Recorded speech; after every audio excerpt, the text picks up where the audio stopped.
ආයිබෝවන් මම මීගලාවේ සුජාතා මෑණියෝ. මේ වීඩියෝ එක දකින්නේ අහම්බෙන් නෙවෙයි. මේක දකින්නේ ඔබගේ වාසනාවන්තකමකට වෙන්න ඇති.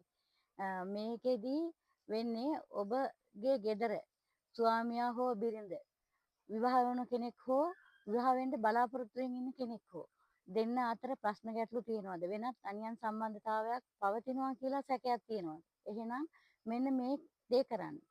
ඔබගේ ගෙදර තියෙන උයාගෙන ගන්න ලුණු තියෙන ස්ථානයේදී දකුණු අතින් ලුණු ටිකක් මේ විදිහට ගන්න. අරගෙන මෙන්න මේ මන්ත්‍රයෙන් මතුරන්න.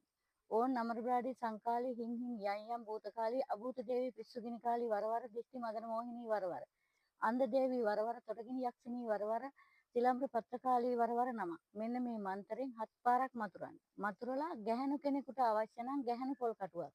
හා පිරිමි කෙනෙකුට අවශ්‍ය නම් පිරිමි පොල් කටුවක්. අරගෙන මේක හොඳට පුච්චන්න. පුච්චලා අඟුරු ටිකක් අරගෙන මේ ලුණු ටිකක් ඒ අඟුරු ගොට්ට දාන්න.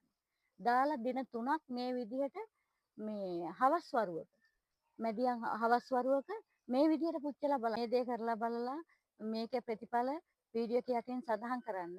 තවත් කෙනෙකුට වටිනවා කියලා හිතෙනවා නම් මේක තවත් කෙනෙකුට ෂෙයා කරන්න.